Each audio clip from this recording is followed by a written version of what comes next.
Good evening, students. You can see here on the screen we have started chapter number 1, sources of history. We have already covered the written sources. Now in this video lecture we are going to cover material sources, audiovisual sources, oral sources, etc. So let's start with the material sources. The following sources are included among the physical sources. So physical sources and material sources are the same. The material sources are also called the physical sources.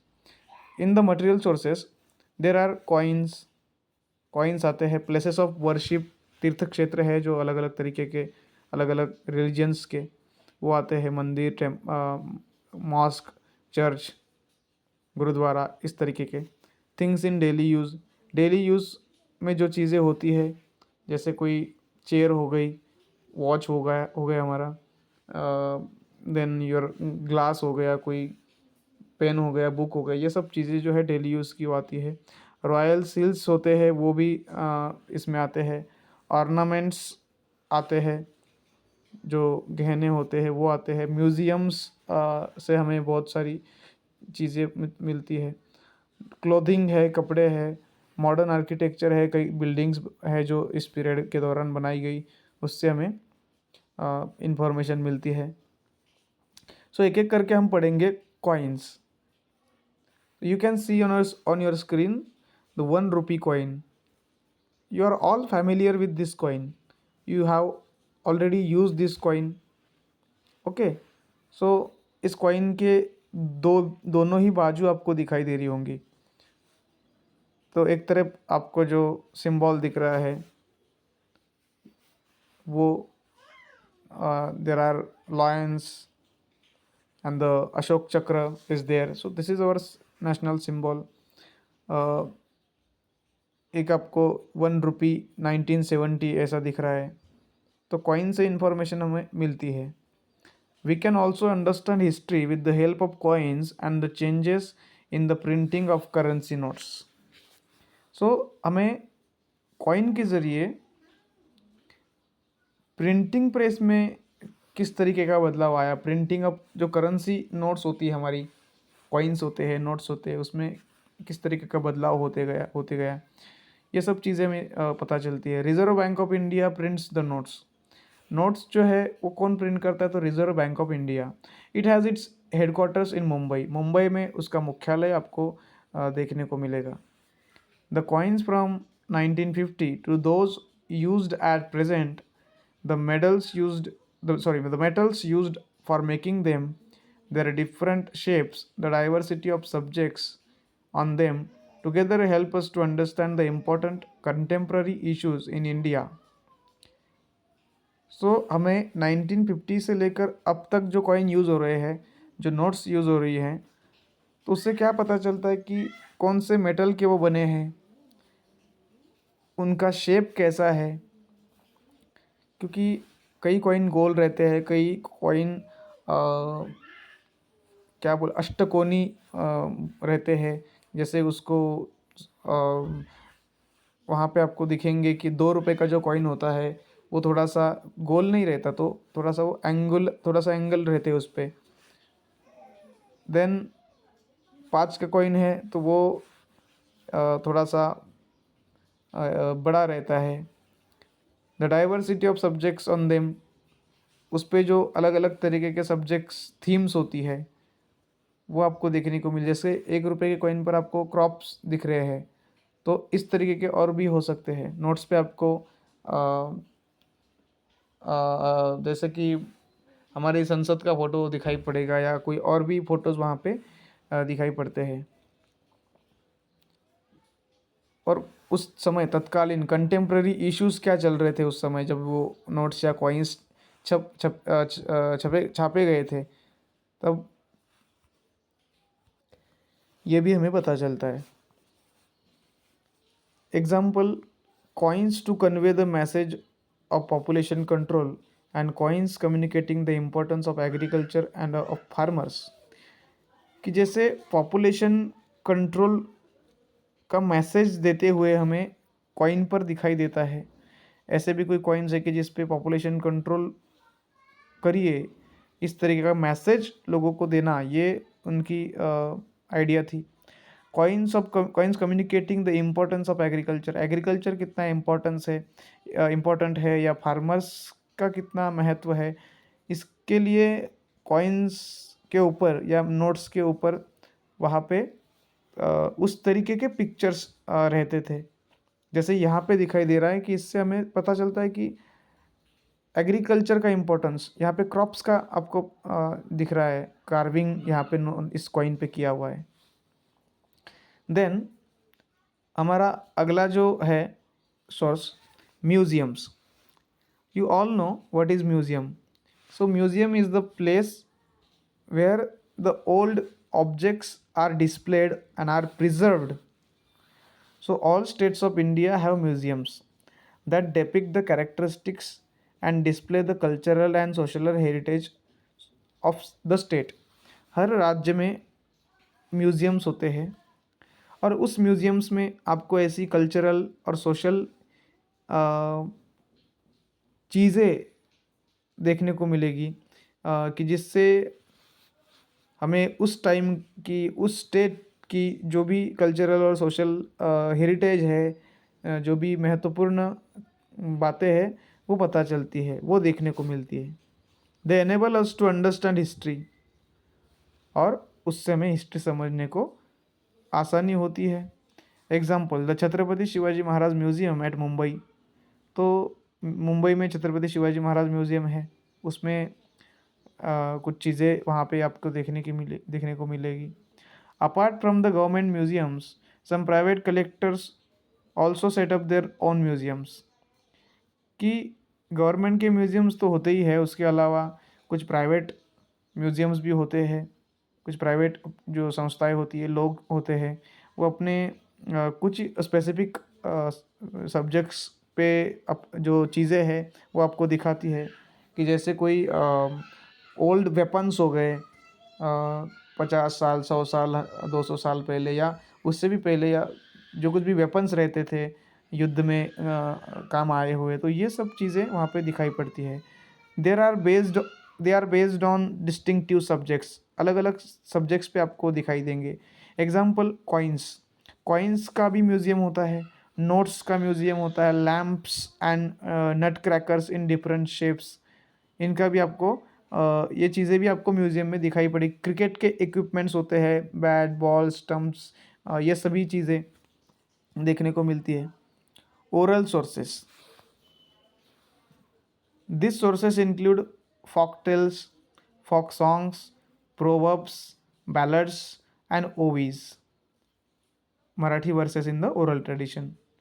So oral sources में आपको folk tales, लोक कथा, folk songs, लोक गीत, proverbs, कुछ मुहावरे इसको बोलते हैं, बैलड्स होती है, उसके बाद ओवीज होती है मराठी में, वो आपको देखने को मिलती है। Activists were inspired by the powadas of Lokshahir Annabhau Sathe and Shahir Amar Shaikh during the Samyukta Maharashtra movement. आपको संयुक्त महाराष्ट्र मूवमेंट जो हुई थी उसमें आपको पोवाडाज देखने को मिलेंगे। उसके रिलेटेड लोकशाहीर अण्णाभाऊ साठे और शाहीर अमर शेख, इन्होंने पोवाडाज कंपोज किए, बनाए। तो ये सब जो एक्टिविस्ट थे उसमें मूवमेंट में, उन्होंने इस पोवाडाज से इंस्पिरेशन लिया और वो महाराष्ट्र के लिए अपना योगदान उन्होंने दिया। Then read this, try this. As an example of how some event gets reflected in literature and how a poet perceives that event, study the poem Avahan written on the backdrop of the Sino-Indian War by the noted Marathi poet Kusumagraj. कई events होती है कि जिसपे literature में उस पर कुछ poems आती है, कुछ कथाएं आती है।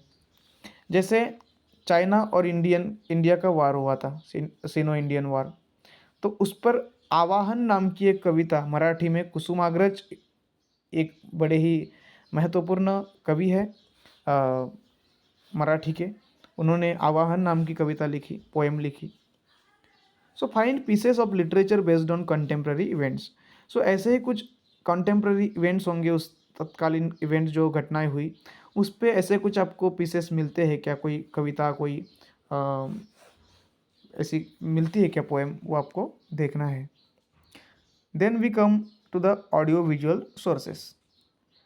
Television, films, internet are called audio visual media. Many domestic and foreign television channels also come under this head. Example, History Channel, Discovery Channel, etc. Audio visual sources में टेलीविज़न आता है, पिक्चर्स, फिल्म्स आती है, internet आता है, और अभी फ़िलहाल तो बहुत सारे मीडिया प्लेटफॉर्म्स अवेलेबल है। Many domestic and foreign television channels are there. तो आफ्टर 1947 पोस्ट इंडिपेंडेंस पीरियड में आपको बहुत सारे चैनल्स भी देखने को मिलते हैं, और इंटरनेट का भी बहुत यूज़ उस समय हुआ। उसमें फॉरेन चैनल्स भी कुछ आते हैं, हिस्ट्री चैनल है, डिस्कवरी चैनल है। तो ये आता है ऑडियो विजुअल में। Then film and television institute of India. India की फिल्म एंड टेलीविज़न इंस्टीट्यूट है, FTII. The Government of India started the Film and Television Institute of India at Pune in 1960 with the purpose of providing public education. Government of India ने एक film and television institute start किया पुणे में 1960 में। उसका purpose ये था कि public को एजुकेशन प्रोवाइड करना है। So through the films and television उन्होंने 1960 में ये शुरू किया। An institute called Indian news review has produced various news reels on important events in politics, social issues, arts, sports, culture. तो इंडियन न्यूज़ रिव्यू INR ये भी एक संस्था है कि जिसने अलग अलग न्यूज़ रील्स प्रोड्यूस की अलग अलग विषयों पे, जैसे कि पॉलिटिक्स है, कुछ सामाजिक विषय है, कला है, आर्ट्स के क्षेत्र में, स्पोर्ट्स है, स्पोर्ट्स में कल्चरल इवेंट्स है। तो कल्चर पे भी सभी चीज़ों पर ये INR जो है, Indian news review, various news reels produce करता है।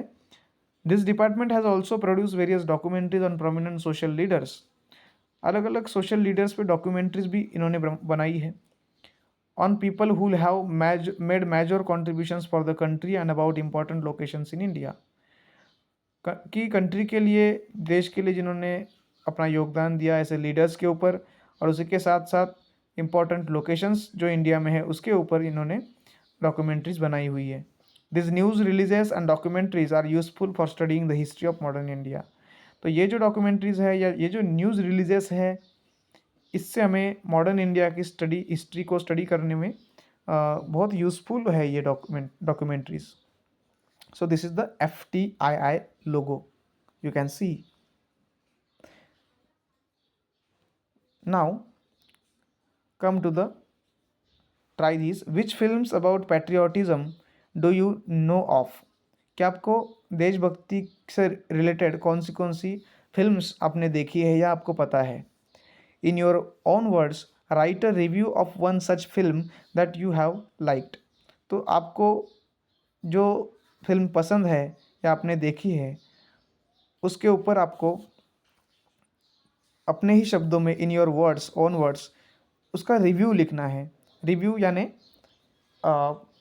उसका आपको वो फिल्म कैसी लगी, क्या क्या उसमें आपको पसंद आया, किस तरीके से वो फिल्म अच्छी बनाई गई है, या उसमें ऐसी कौन सी चीज़ें हैं कि जो कुछ मैसेज देती है आपको, या जो भी चीज़ें हैं आप उसके बारे में वो रिव्यू में आप डाल सकते हो। So this is the activity. Now come to the last paragraph. Till now we have seen some important sources for writing the history of modern India. अब तक हमने बहुत सारे सोर्सेज देखे मॉडर्न इंडिया की हिस्ट्री को स्टडी करने के लिए। The times in the 21st century are changing so rapidly that even these sources will prove to be inadequate. अभी 21st सेंचुरी चालू है, तो उसमें टाइम इतने फास्ट जा रहा है और उसमें भी सोर्सेज जो है वो हमें इनएडिक्वेट दिखाई पड़ते हैं, वो बिल्कुल ही अधूरे सोर्सेस अभी लग रहे हैं। However new sources are coming forth, ऐसे होते हुए भी कुछ न्यू सोर्सेज भी आ रहे हैं।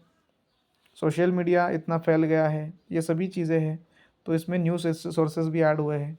For example during the transformation from landline telephone to the cell phones, तो लैंडलाइन टेलीफोन से सेल फोन्स तक का जो ट्रांसफॉर्मेशन हुआ है, a gadget called pager came up for contacting people, pager नाम का एक गैजेट आया सामने for contacting people, but it died out as quickly as it had come up, but जितने जल्दी वो आया उतनी जल्दी वो चला भी गया या उसका यूज़ बंद हो गया। The huge amount of information available on the internet is used for studying history, but the truth and the authenticity of this information needs to be verified. अगर आप आज देखेंगे तो इंटरनेट पर बहुत सारी इंफॉर्मेशन आपको अवेलेबल है रिलेटेड टू द हिस्ट्री और हिस्टोरिकल इवेंट्स, बट ये इन्फॉर्मेशन कितनी सच्ची है और कितनी इसमें विश्वसनीयता है, कितने ऑथेंटिक ये इन्फॉर्मेशन है और कितनी सच है, इसको वेरीफाई करके देखना पड़ेगा। So without verifying this information, this is not the this can't be considered as the authentic information.